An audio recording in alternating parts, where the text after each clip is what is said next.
Enter Sandman by Metallica. This Metallica riff is a great picking workout because it covers the lowest three strings of the guitar, whilst letting each note ring out for as long as possible. When working on this riff, you don't want any of the notes to sound cut off or choppy. So the notes want to be sounding out and not muted or cut off at all.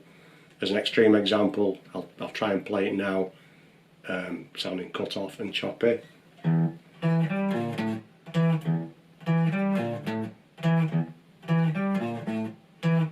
So that's totally not the sort of effect that you're aiming for.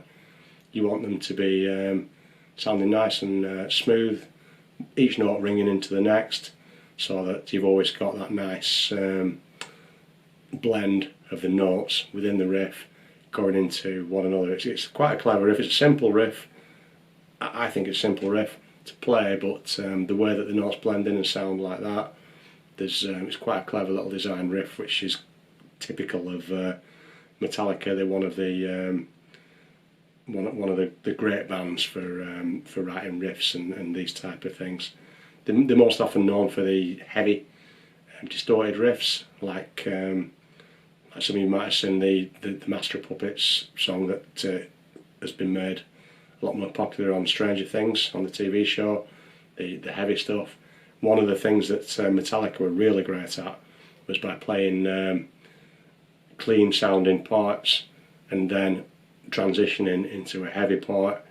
It's something that we call the light and the dark, if you will, in music, by playing something a bit softer and a bit more cleaner and acoustic. When you do come to play the heavy bit, it really kicks in with a bit more feel.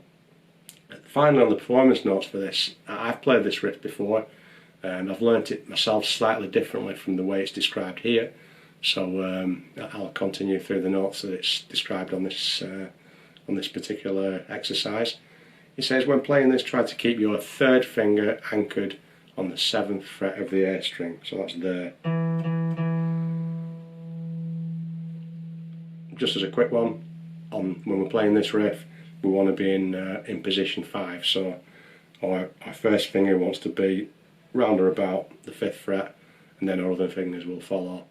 That makes sense because our third finger naturally fits on the 7th fret when we're in position 5. So we'll take that as a baseline, position 5, but it's saying here that our third finger should remain anchored on that note throughout. I didn't learn it that way when I learnt it. This is saying to play it that way. You might find that a little bit tricky because there's quite a bit of other finger stuff going on. I'll see if I can do it that way without taking this finger off the fretboard as they describe it.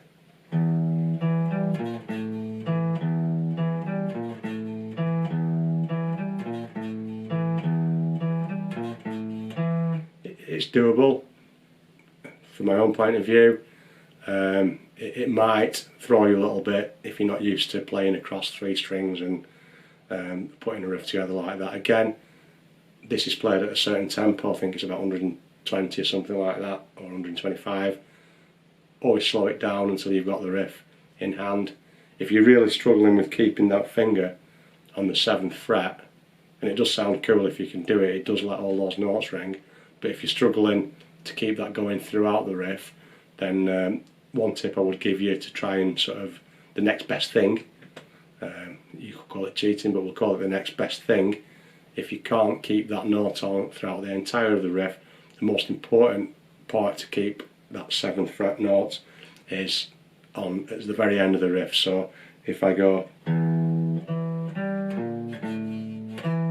that's what I consider to be the end of the riff, and I want that note to ring whilst I start the riff over again.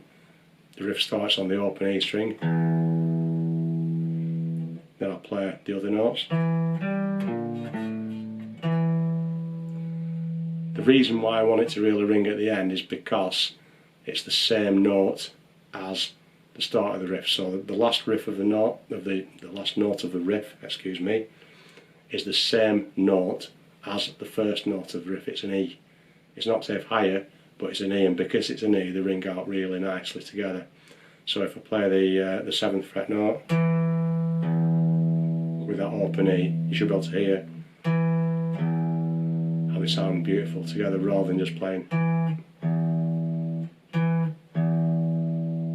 You don't get that same thickness and that same texture to it when you haven't got both the notes ringing.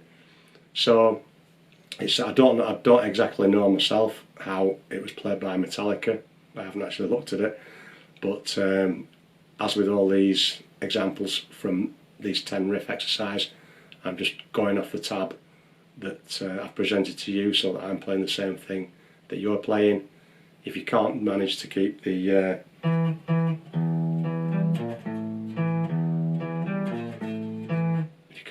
that finger on throughout all of it, then the most important one is that very last note, so that you get that when you end the riff.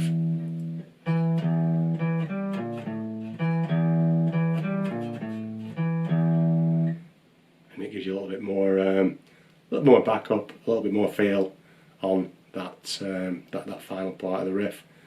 Picking wise, I'm down picking everything.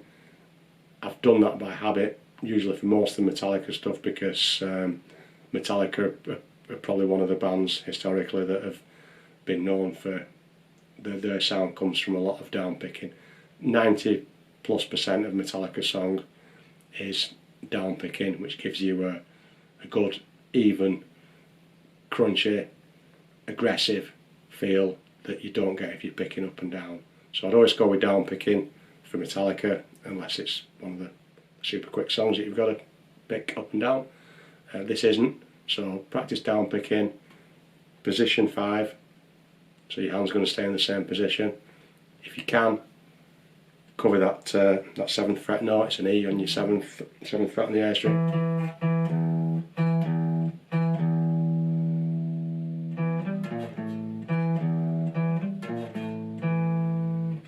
And build it up slowly, work up to the tempo, and enjoy it. If you can learn this riff and you've got access to an electric guitar, it's probably going to be the next bit that follows is probably easier than actually playing this riff. So that's maybe something that you can look forward to as a reward for yourself if you master this riff. I may well post it in some video later, but if I don't, or if I forget, it's all over the internet. It's a very popular song, and you'll be able to find out how to play the next bit. Anyway, enjoy Metallica.